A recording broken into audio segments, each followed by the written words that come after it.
Perfect. Hello and welcome to Happy Hour with me. I am Eileen Cook. It is Tuesday, September 11th, and we are here to talk all things crafty. So welcome to everybody this morning. And welcome. I know Bonnie is going to have to dash on us early because she has another meeting, but it was nice that she could kind of chime in. We are going to have, hopefully Scott's going to be able to join us because he sent us a synopsis that I'm prepared to go over.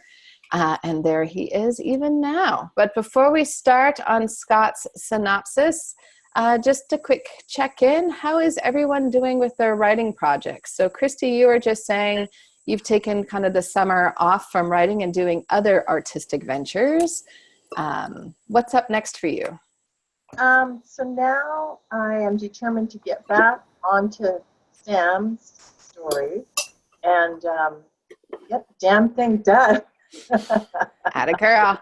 Need to get the damn thing done. So I'm sort of lying when I say I didn't do anything over the summer. I did do, when you do kind of notes and you think, oh, here's an idea for this chapter. So I did some, I don't know, just kind of brainstorming with myself on certain things and finding, and as I say, I did meet with Peggy. We try to do it like once a month and look at each other's pages. And that I just found really wonderful to just have another set of eyes starting to be on it. She hasn't sort of caught up to where I'm yet, but I think anytime somebody gives commentary, whether agree with it or not, it causes you to shift your thinking and think, oh yeah, hey, what about this? And so I'm kind of excited about that. So I'm getting the damn thing done. So I'm going to be the pushy one. Yay. So I'm going to ask you next week for kind of what your plan is. So between now and Christmas, what will you have done and how are you going to get there? So are you going to set aside an hour every couple of days, those kinds of things. Okay. So Bonnie, before you jump off and run away, what is your plans? Well, I'm going away to a conference, so things are going to halt for a little bit. But I do find that doing the writing sprints every day, I'm able to start my brain in the morning, which I never thought I would be able to do because that's my wake up slowly, introduce myself to the day easily. But it's also, I guess, because you've been dreaming, or I don't know, it seems to tap into a different part of the brain. So I figure it's pretty easy to revise or write about 1,000 words a day using that.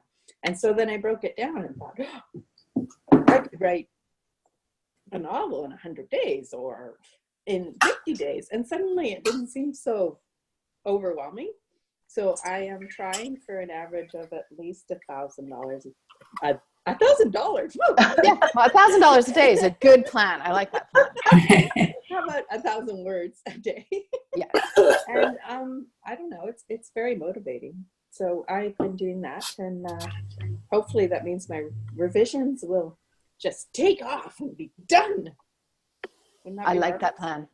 And if people haven't tried, we do have the writing sprints. So we have them Monday through Friday, bright and early at 7:30. We're adding in evening sprints. So we have some right now on Tuesday evening. We're going to be adding hopefully Mondays and Thursdays.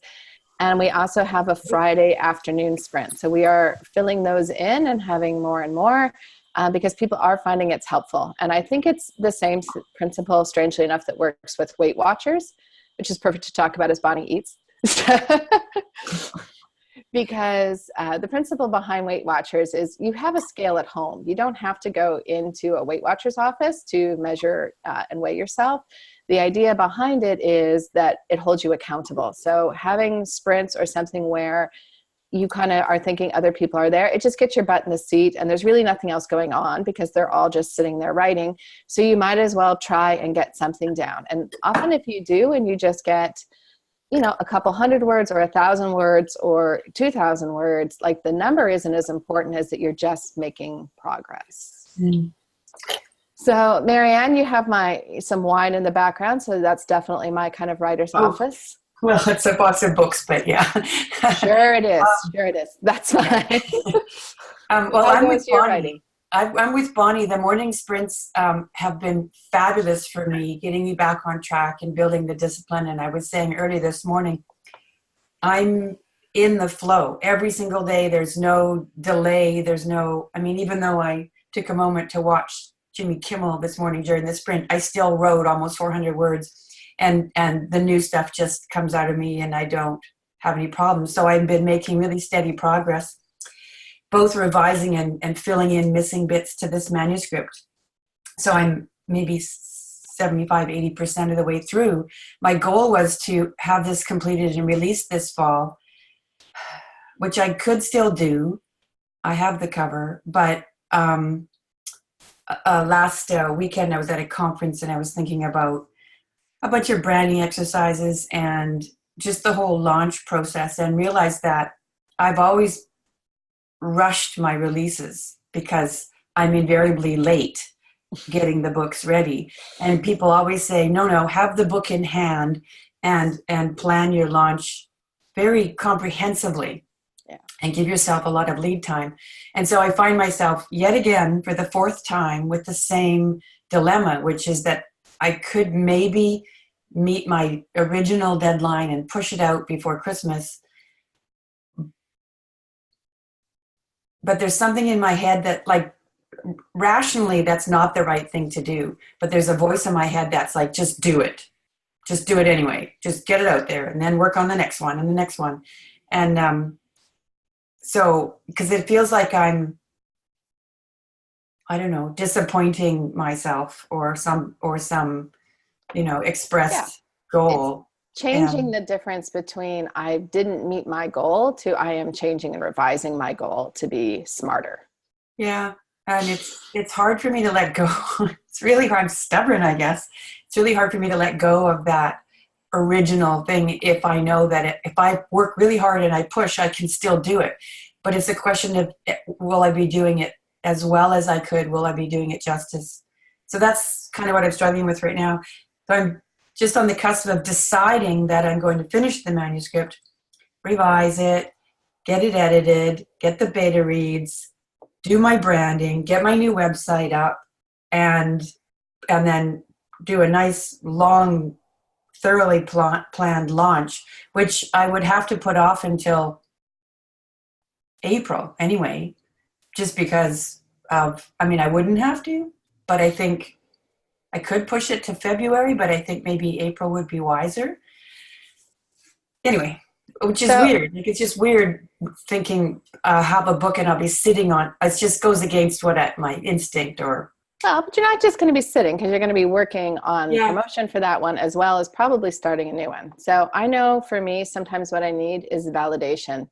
So show of hands, how many people think Marianne should take the time and do the launch the way she wants to do it? Okay. It's unanimous. All right. All right. Anyway. So, all right, Leslie, you chime in. How goes your writing? Then we're going to go to Scott, because we're going to jump into his synopsis at the end of that. So I'm going to go to Leslie first. Your mic's not on, Leslie, so your lips are moving, but I have no idea what you're saying. Sorry about that. Despite the fact that I have signed up for yet another short story class, which I don't know why I do these things, but I am switching back and forth between two novels, and one of them is just going great guns. These sprints are fantastic. I'm up to almost 25,000 words in that one and 14,000 words in the other one. So that's yay. Plus I'm writing short stories. So good. So keep an eye out. I don't think it's posted yet, but I did an interview with Mary Robinette Kowal, if you know her from Surrey, on short story writing. So we talk about kind of the form of short story and the benefits of it and all those good things. Looking forward to seeing that. Yeah, she touched on it good. Last October, but I'd like to hear her speak for a whole hour about that. Oh, wow. Well, and she also does a short story intensive where she only takes 6 people at a time over 2 or 3 days, and people do a short story. And it's, if it's something that you're interested, she's really an impressive instructor. Like, she's really good at what she does. There's no doubt. And my dogs can see your cat, man, and they're just like, They are very, very intrigued with what is happening here. Okay. All right. And Yes, Scott, I'm how walking back goes and your forth. writing? Good. Right now I'm actually getting in touch with a second manuscript I'm working on, which I hadn't touched for probably a few months while I was revising my first one. So going through that and doing some edits of the pages I'd written, so about half of it. And I had for my first manuscript, I had one of my son's former teachers read it over, and Nice. got some, and I was excited by this for a couple of things, and it was suggested by Crystal because there's this concern about what age group would be appropriate based on the language I'm using, but the age of the kid, and but he's also the only male besides me to have looked at it, and I thought that would be helpful given it's a male protagonist. Yeah. So one of You're the things different creatures, my friend. You are different creatures. I do not pretend to understand you. Yes, I had a friend in university who said the species barrier was easier to cross than the gender. Yes. But getting along with dogs and cats was easier, he was saying. Yeah. So one thing that was interesting, so I sent him questions on just what I would want him to look for. And so going forward, I'll add something to this, because he actually responded to me that he was scared to do this. Like, this was after he read it, because he was worried about offending me, or was he going to do it right? So after we talked for about 45 minutes, he goes, man, like, I was really worried about this meeting, talking to you and stuff. And I said, that's fine. I was worried. So I wasn't sure what he would say. He had some really good points. And what was really helpful is he highlighted some sections, said, this is really good. Like, I can feel this scene and everything, and I just want more from it. And he also picked up on the part, which isn't too surprising, where the beginning, like, my writing is better at the second half than at the beginning.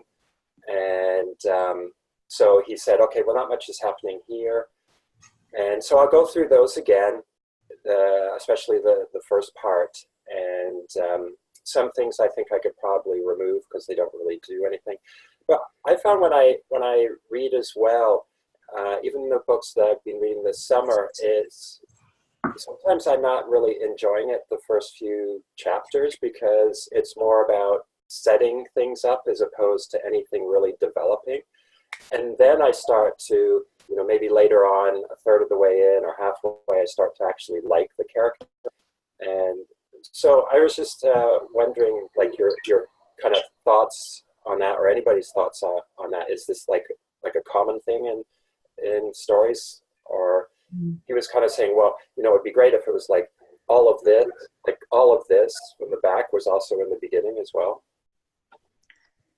He's touching on, I think, one of the hardest things, which is you have to do some groundwork. Like, you do have to lay some amount of foundation. So you'll often see, like, if you open a scene, for example, where Eileen opened her eyes, she was tied to the train tracks.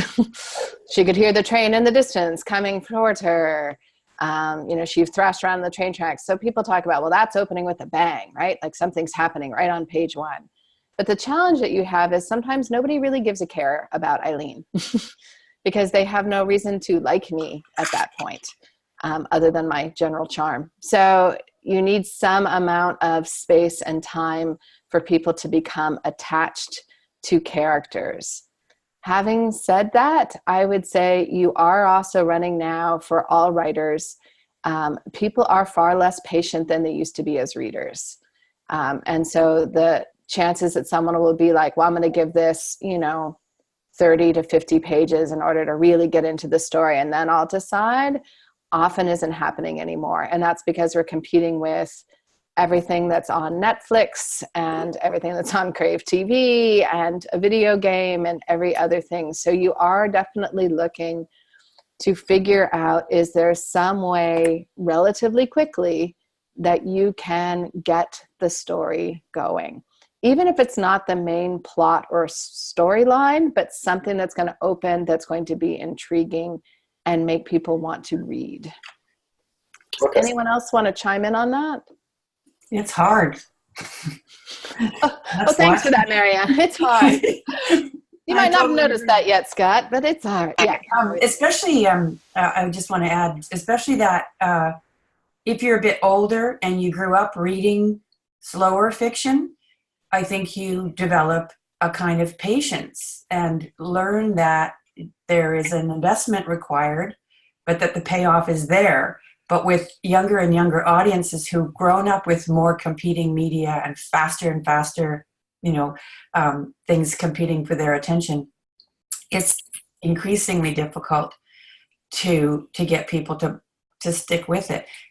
But from a storytelling perspective, I prefer, in a romance, for example, I prefer, or any story really, some ordinary world. I want to get to know the character and what their wounds are and what motivates them and how they got to the situation before you kick off the story with whatever the big question is, and so I want to write stories that way, and jumping into some action or working so hard to find hooks in that first paragraph or page.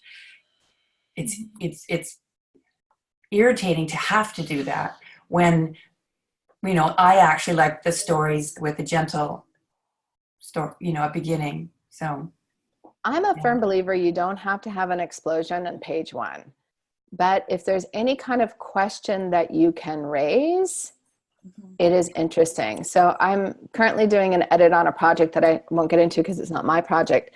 But the character, the opening scene is her on her way to her probationary officer's meeting. And so there's a line about, bad things always happen on a Friday. What led to me going to jail happened on a Friday. And then and then this happened. And then she goes into this other scene. But for me as the reader, I'm like, well, what happened to get you into jail? And it's clear that she's not going to give us that backstory at that opening. But for me, it raised this question around, what did she do to get into jail? What's up with that? Is one way of sort of intriguing the reader to then get through a scene that is setting up a larger story and mystery of what's going to happen. Yeah. Or is there a chance to see the character doing something interesting? Humor can buy you a lot of space. If you are someone who can be funny, opening something with a little bit of humor will often entice people to stay a little bit longer. People like people who are a little bit funny. So that can help you out with that a little bit. But those are the kinds of things. But I definitely think, particularly writing for kids, it's a real challenge to figure out how you get them hooked, because if you don't hook them, you can lose them. I think it's such an interesting question. I do stuff at the art center with art and literature. And so I get my kids who are between 11 and 17. Most of them are probably like 13, 14. So I say, bring in your favorite book to show me the favorite opening. And it might be the first line, or it might be something in that first chapter. And it's really interesting because I wouldn't say it was stuff that was opening with a bang, but it was that question. It was that, hey, what's happening here? And so one of the stories that I always like to analyze with them is just the first Harry Potter story. And the beginning of that Harry Potter story, there's no big bang. There's no big, oh my God, there's, fire and lightning and wizards and owls. It's like describing this wretched Dursley family, which is so hilarious, right? And that is what draws you in. And so it's really interesting talking to the kids of what gets them. And in the summer I did one, and it was all girls. Oh my God. And they're all interested in the Supernatural TV series. Oh my God, I know way too much about this show now. But I said, okay, so I hear though that there's kind of a, I don't know, are you so into the vampires now? And they said, oh, no, not actually, but we still really like romance. And it's just, they're so adorable. One of the best homework assignments I can give you is to go to your local bookstore or to go to your library. Library's much cheaper because you can actually check them out for free. And for you, Scott, to say to the librarian, can you give me, your recommended list of books for boys between this age and this age? And then just read the first chapter. You can do it at a bookstore. You just have to do it kind of stealthily so that the bookstore doesn't see you reading all of them. But just, again, it's not necessarily, but, ask them like, what are the most popular books for, boys from this age to this age? And then just pull and read that first, page or two. Even, you don't even necessarily have to get to that first chapter, and ask yourself, like, would I keep reading? What's happening in this scene? What's pulling me into this? That can sometimes be, I think too often we think there's some magical kind of thing that other people are doing, but learning from other writers is, I think, one of the best things that we can do. And sort of, I'm guilty of it all the time. If I'm reading a book and I absolutely love it, and then I have to slow myself down and kind of go back and read it again. I made Christy read Eleanor Oliphant is Completely Fine, which is a women's fiction book that I just fell in love with. And I knew Christy would love it too, so I made her read it. And it was interesting because I did read that book twice, because the first time I just flew through it. And then the second time I went back and I was trying to figure out, what is it about that book that I like? What worked so well? What pulled me in? And even sometimes if it's a book that you don't necessarily love yourself, but where you can go back and say, like, for example, I went through the Twilight book, which I have, speaking of Christie's things, zero interest in vampires. And I think it's creepy that a vampire who's 100 years old is in love with a teenage girl. That's called pedophilia in my book, but whatever. 6 million girls can't be wrong. Like, that book was so immensely popular. So one of the things I wanted to do is go back through, and I just read it trying to figure out what is working, like what is pulling people in. I think when a book is working well and you get sucked into it, you don't notice what worked in the beginning to draw you in, and once you get into the bigger story elements, you don't go back and reanalyze that. So it is actually really useful to stop after the first chapter. And before you know all the other stuff, ask yourself, what is it that's got me hooked so far without knowing any more? And sometimes it's not the main thing, but like you say, a secondary, oh, there's a kitty. What draft of this manuscript are you working on? Is this a polished draft, or is this a first draft, second draft? I'm curious. So I would say, so I've started querying agent. So I don't know what number. I would say, I guess it's a polished draft. Okay. Yeah, and so I was having him, I've also got it out with one of my daughter's high school friends as well as beta readers to kind of give me their feedback as if they'd picked up a book off a shelf and read it. Yeah. Okay. I know for me, it isn't until I have to, it sounds odd, but I have to write the story to be able to write the story, because I don't know my characters when I'm starting. So I had that same problem where I'd get to the end and go, I'd go back and look at, they would never say that, and then you got to go back and rewrite now that you have established and you know those characters really well. And I find that always changes my story. The hard part is just letting go and like getting through that beginning part so you can figure out who they are. But you've obviously already done all of that if you're at the polished state already. Okay. Yeah, I think oftentimes that's a really excellent point, Leslie, is that our beginning, the root of it is in the ending. So when you know the ending, which you often don't know when you're starting, you can go back to the beginning and be like, is there something that I need to seed? And you start seeing that happens oftentimes in books. So you can look at bookends. So Frodo starts in the Shire and he ends in the Shire. Buddy the Elf in the Elf movies starts in the North Pole, he ends in the North Pole. You'll often see these kinds of things, or you'll see direct opposites. So in the Star Wars movie, Luke Skywalker starts on a farm you know, in this kind of sandy planet. And the very end, he's in this glass and silver auditorium receiving this award. But sometimes there's a way of sort of showing either that the person has changed via how they view the thing. So for example, Katniss at the beginning of the Hunger Games, she returns to her district at the end of the first book, but she's a very different person and in a different place. So sometimes I find when I now know the ending, I can go back and I can more clearly show who the character is here at the start, because I know how I'm going to contrast with who they are at the end. The only other thing that came up as Scott was talking that I just want to highlight for you guys and for anyone who's listening, that getting beta feedback truly is invaluable. And I know it can sometimes be scary to pass your work on. And as Scott was pointing out, sometimes it's scary for people to read your work and give you feedback. But it does make the difference.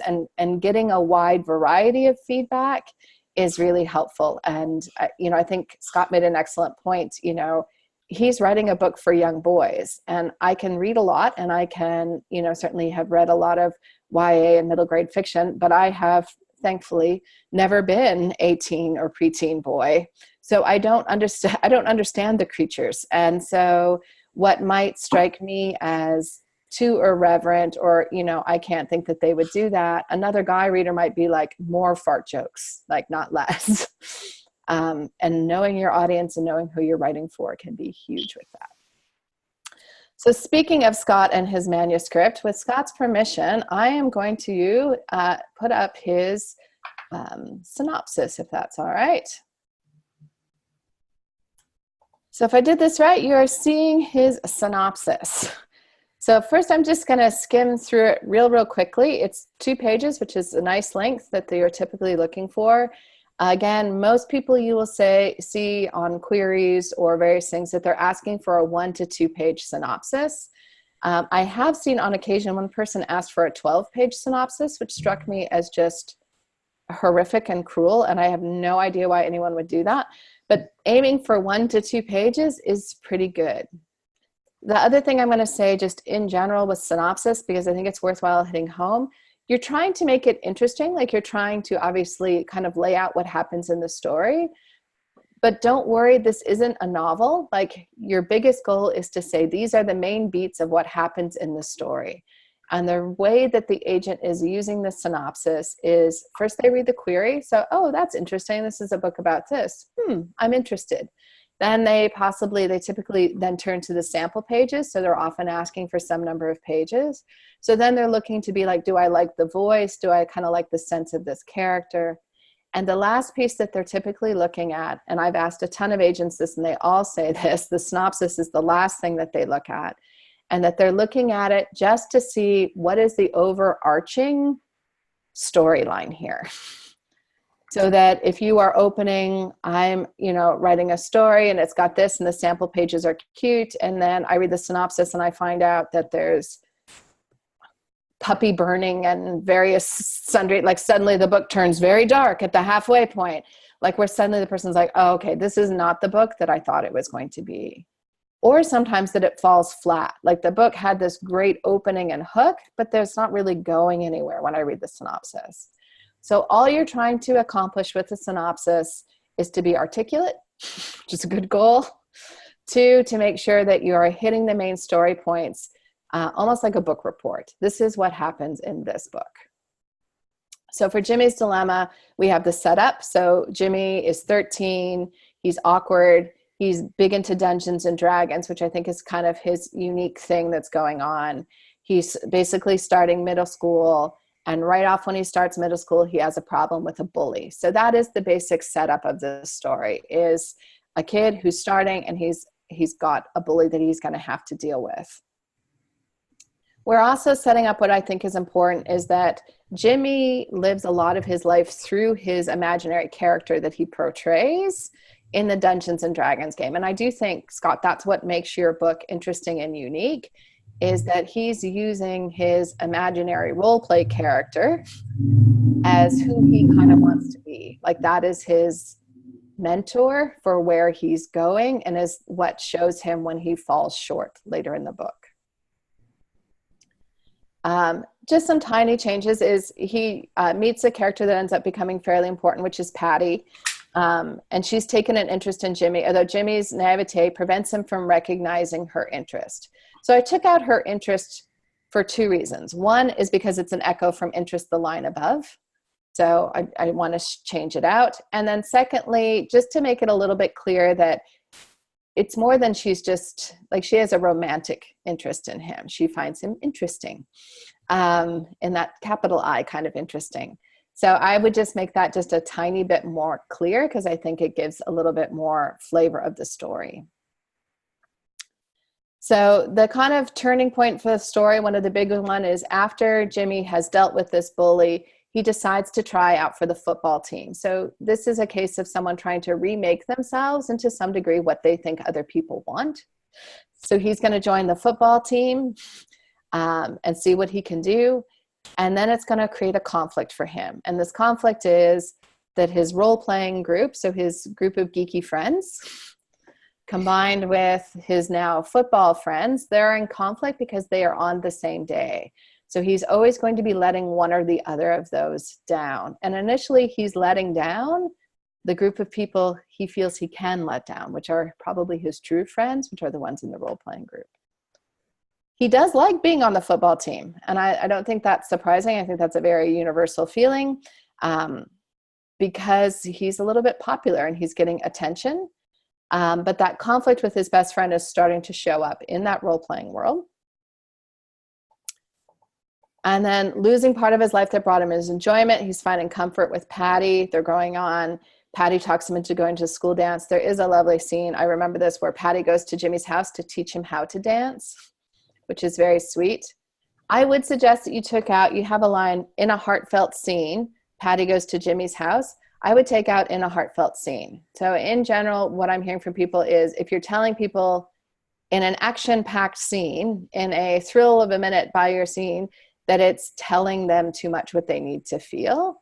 And I think it's better without it. So you could add something if you wanted around Patty goes to Jimmy's house to teach him how to dance, between stepping on her feet and discovering he has no rhythm, his hormones kick in, and is it like something that sort of, again, shows us that, because it really is the moment where Jimmy starts to become aware that he likes girls, I guess, right? Like he's, someone he saw as a friend is maybe a little bit more.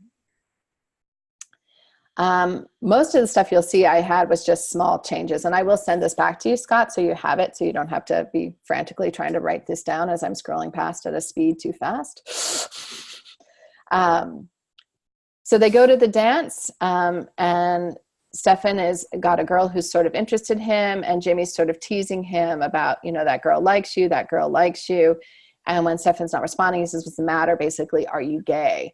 And Stefan freezes and then runs out of the dance. So one of the things I think you need to make clear in this next paragraph is that Stefan never told him that he was gay, because Stefan could have run out of the dance just because he was horrified, right? Like, my best friend just called me gay and I thought you were my friend, and not be gay. So I think you need to make, because I think that is one of the critical turning points of the story, is he's discovering his friend's identity, which is different and raises a lot of issues for him, right? And it's not things that he's probably very proud of, but it's things like what's going to happen if his new friends, Jamal and all those people, find out that his best friend is someone who is gay. So Jamal, of course, finds out, and he's a bully, so not surprising. He's the one who goes after Stefan, as well as he's teasing Jimmy. And then what is really kind of one of the critical scenes in the book is Jamal beats up Stefan. And Jimmy is there and watching, but he doesn't intercede for his friend. And he feels pretty lousy about that, as he should, in my humble opinion. So he's really going on. And then Patty basically pushes him to go and see Stefan, who's been kept at home until he gets better. Their friendship on the brink. Jimmy's horrified by what's happened and vows to make things better. He quits the football team and goes back to Stefan's house. And basically he has a chance in the role-playing moment to do that. That's the only paragraph where I might, because you have a little bit of space here, give a little bit more about, because that's his big change moment. Okay. So what is it about seeing Stefan that does that for him, that makes him change? Because that's the moment. I love where you're ending at the end, where he's going on to, you know, it's happening in role playing, but it's that chance where he gets to step up and be who he wants to be. You want that in between Better and Jimmy, between horrified and action response, right? Yeah. I think. He's horrified, and then I want to know, how is he? Because what he does comes, right? Like he's going to quit the football team and all that. But I just want, I think, another beat or two about what he realizes. Like, to some degree, that's the theme of your book. In that moment, he realizes he sacrificed real friendship for fake friendship. That, you know, in that moment, he realizes that his, you know, character never would have stood by while someone was hurt. It's some kind of beat where he has that realization about, this is who I want to be. Because fundamentally, that's what this book is about. This book is about finding yourself and your identity. So, you know, there's a character who's obviously finding their identity, which has to do with sexuality. There's, you know, other characters who are at that same age where you're suddenly realizing, like, oh, you know, I have feelings for someone that's different than friendship. But this book fundamentally is about, who does Jimmy want to be? And his discovering of what that is. And I mean, I think I'm channeling my dad. So my dad was in the military, and, you know, growing up, one of my big things for my dad was always about honor and about character, right? And that's really what Jimmy is coming to. It's about, what kind of man is he going to be? And he can be the kind of guy who gets accolades in public and is on the football team and is a rock star and girls are falling all over him. Or he can be the kind of person who feels good about who he is, who has honor, who stands up for his friends, and he makes that decision. Did anyone else want to chime in with thoughts? I only, in the very first paragraph or two, noticed just some extra words that I think are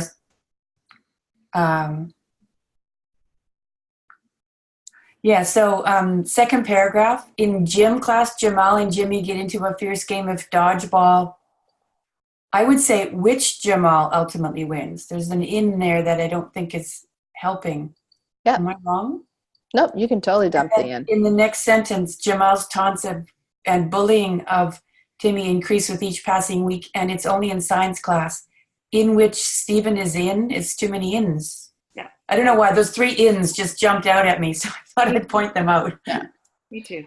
And you could possibly even drop Jimmy. Jamal's taunts and bullyings increase with each passing week, because we're pretty clearly established who he's taunting. Right. So that would be, I mean, I'm always a big fan of, and we actually have a thing in GLIP, so people, I don't think we've seen it yet, but for people to feel like in that shared, I forget what it's called, shared swap something, where you could be like, I'll read your query letter if you read mine, and getting other people to go through and looking for all of any little tiny little things that you can eliminate, just make it tighter. And it's the same thing you're doing with your manuscript as well, right? Other thoughts from anyone else?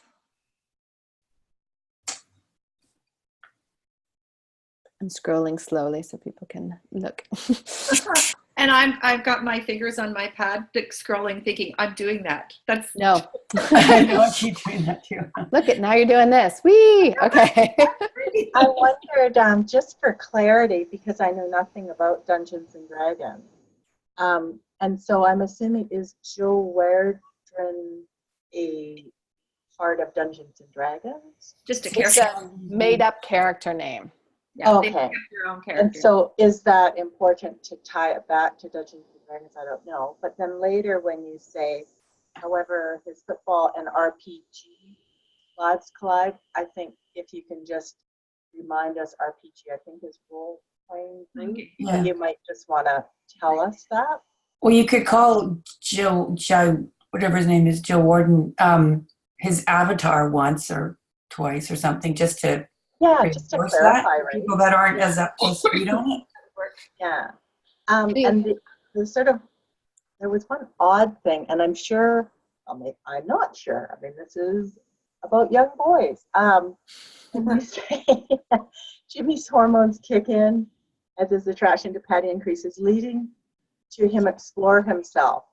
Sorry, my mind just went somewhere totally wrong. There is a bit of that. Like, there is a bit of that. So you're not completely wrong. So, okay, so if that's Probably right. touchstone, then that's good. If it's not touchstone, then maybe it's not good. And then I think at the end, I mean, this sounds just like such a divine story. But I wondered at the end, and again, because we don't have the luxury of reading that ending, Scott, but it sounds so good. But it did cause me to wonder when they're doing this last RPG session, and Stephen's gone through what he's gone through. I would imagine that it could end up being, you know, a fight between he and Jimmy in this RPG role playing, because that is so hurtful what's happened. And that, so not only is Jimmy giving up fame and fortune for the scroll to save his friends, but, you know, maybe he allows, or yeah, I don't know even if the word is allow, but maybe there is a direct confrontation. But I think Stephen is the dungeon master, correct? So he's setting it up. He's not actually playing. He's not a character. Is that correct, Scott? Stephen Yeah, is the dungeon master. Yeah, that's correct. And there's some earlier times during the game, because he's dungeon master, he kind of does what Christy has suggested, where he takes the reins of the game and punishes Jimmy's character in the game. But that, yeah. And there's a mention of that, but that might be worth playing up a little bit more, just because I do think, you know, as I mentioned before, I think one of the really sweet parts of this book, which I also think is going to resonate with teen boys, is that connection to D&D. But that difference between, and again, my knowledge of teen boys, having never been one, is slim. But I think there is for them that thing about they want to be Jedi Knights. They want to be masterful and all these things that they're not at that age. And so he's living vicariously through these games. And that's part of him discovering, like, he's never going to obviously wield magic and take down ogres, but these other people is his chance to be that person. He can be that Jedi Knight in real life. In real life. Yes. And that doesn't change. Older. Don't want to be a Jedi. Got some weird feedback loop going. Okay. All right. So I don't know why it's doing that. I'm gonna have you guys turn off your mics because I think it's picking me up talking through myself. One other thing that I'll mention to you, Scott, which I know may drive you nuts, is considering changing. We have a Jamal, a Jimmy, and a Jywaldarian, and that's a lot of J's. So whether you change out, maybe Jamal becomes a different name, like it's a lot of J names. It's just something to consider. It's not life or death. They're different enough, but I do notice, and I can't remember who I was talking to, where they, you know, in their first book, they had like all these names that rhymed. So they had like Bonnie and Bolly and all these various names. And it was like when they backed up, they realized like it's Sherry and Jerry and Larry all in the same book. You know, those are one of those things I sometimes don't catch sometimes until the end, but it is a lot of J names, which I noticed in part as I'm looking at it on this page. All right. Okay, yeah. But overall, I think one of the things I want to say is you have, and I have had the luxury of reading an earlier draft of this book, like you have hit the major story points. And if people are struggling to write a synopsis, one of the ways that a lot of people do it is they pull up something like the Save the Cat beat sheet or the Hero's Journey. There's Michael Haig's 6-step story structure.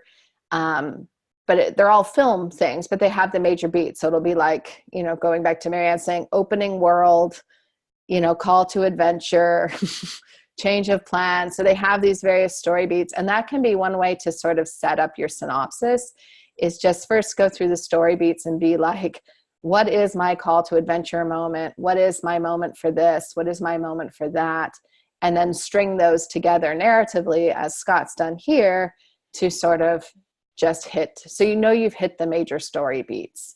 And it can sometimes help you from the temptation to go spinning off into all sorts of subplots and different areas which you might not need to cover, which is challenging because, of course, with the synopsis, you are trying to summarize the story, but you just aren't going to have room for all the details and backstory. Like, one of the things that's interesting is Jimmy's parents come up not at all in the synopsis, or his sister, I don't think.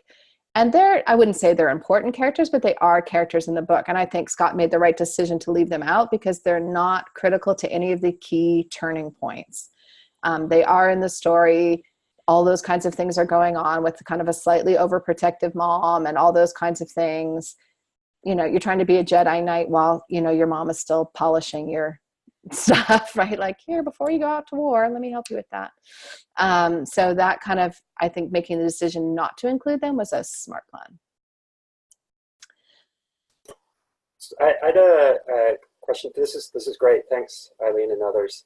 Both in the synopsis and in the book, they're actually playing Dungeons and Dragons, but they call the club the role-playing games club. And here in the first paragraph, talk about Dungeons and Dragons, and then switch it to RPG. Like, I could define that. And I stuck with RPG mostly because I was concerned, because Dungeons and Dragons is a trademark, but people are far more familiar if I said Dungeons and Dragons and then started using D&D instead of like RPG. So that was both in the synopsis and the story. I wasn't sure if I'm confusing people, or if there should be no problem in just saying D&D all the time. So we'll get other people to chime in, because I, of course, have the bias of having been married to someone who was a geek.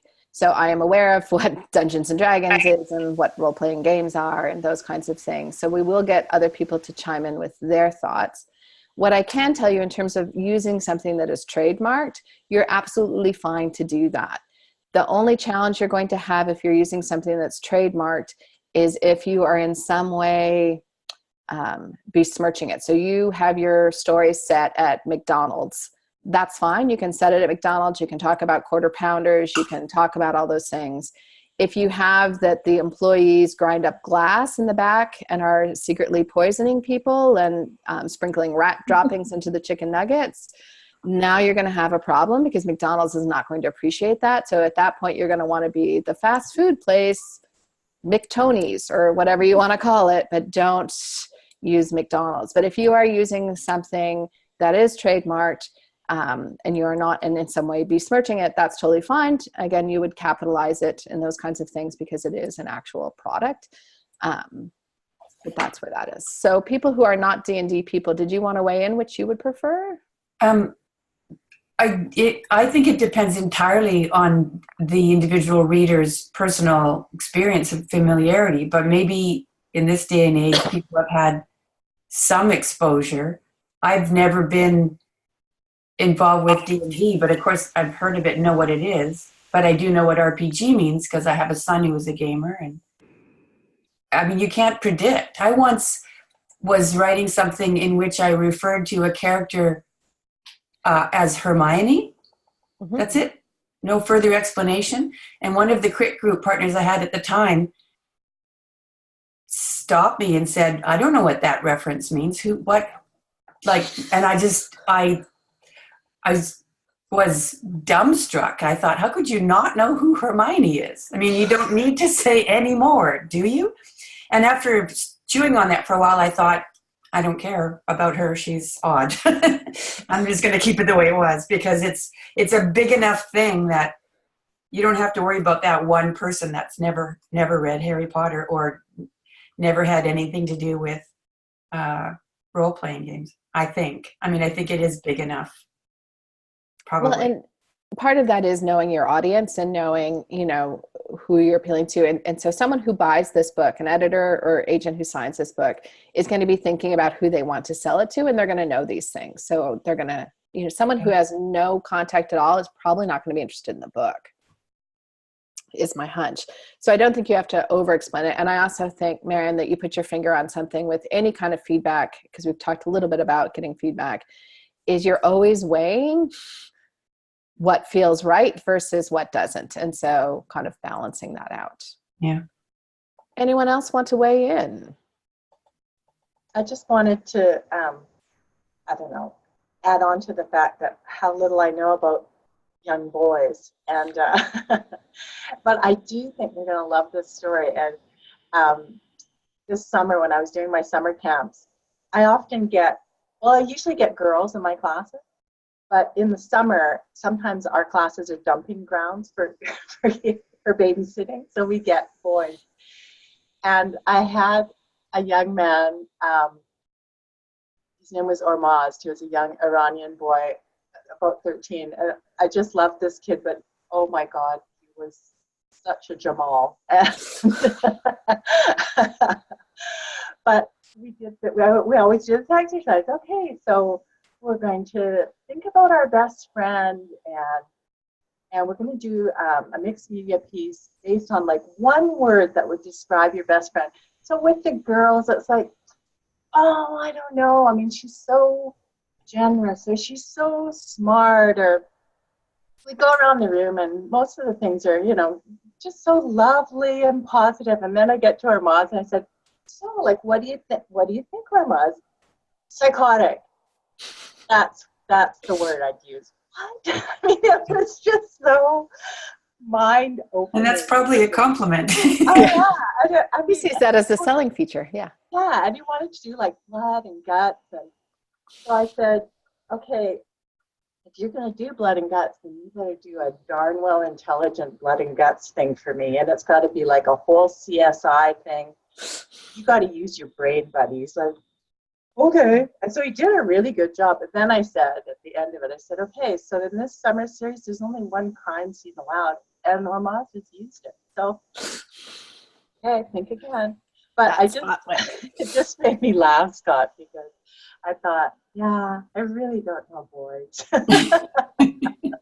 But it really is, and I think it drives home, which, I'm a huge believer of every story has a purpose and a place. And having read Scott's story, I can see where there's going to be a lot of boys who are in that stage, and they need that, and they need to know they're not alone in these feelings and confusion. And, they're all over the map. So there are some boys who are 13 who are extraordinarily worldly and have seen and done a lot. And there are a lot that are also fairly naive and sorting this out. And it's an important story for that reason. That middle grade age group also is a time when kids don't necessarily have a clarity about their own values, and they're very strongly influenced by what other people are saying and doing, and very often mimicking those things without even connecting the brain cells at all. They're just, that's normal and acceptable, and that's not normal and acceptable. And so that's where a lot of teasing and bullying comes in, because they haven't thought about these things yet. They don't know what they believe.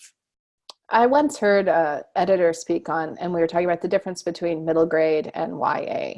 And she said, YA is all about independence. So it is that thing where you are coming up to when you're going to leave your family and make your own way in the world. And that middle grade was all about figuring out how you fit into the world. So how do I fit into my family? How do I fit into my peer group? And that really strikes me is what Jimmy is doing here, is who is he going to be within this group of people, within his sphere? What kind of person does he want to become? And so I think it goes well there. All right. So we are going to head off into our week and get a lot of writing done. Just so people know, starting next week, there will be happy hours in the morning and at night. So we will have 9 a.m. and 5 p.m. And you're welcome to come to both or pick the time slot that works best for you. I may end up moving the Tuesday morning just so they're not both on the same day. So if people have any thoughts about if there's another day they'd like to have a morning session, I may shift it to a different day. But for now, it's going to stay Tuesdays until I'm an empty nester, and I'm even a bachelorette this week, so anything goes. You're going to get all the writing done. All right. Well, I hope everybody gets the writing done. Scott, I will send you my notes back so that you have them. Thanks to everyone else who weighed in on Scott's query letter or query letter synopsis. Next week, we do have some opening pages from Kirsten and also a query letter. So we will be tackling that next Tuesday morning. Well, thank you. Thanks, everyone, for your comments. All right, everybody, have a great week. Get the writing done. Do it. Question, Elaine. I called you Eileen. I'll still answer the question, even though you called me Elaine.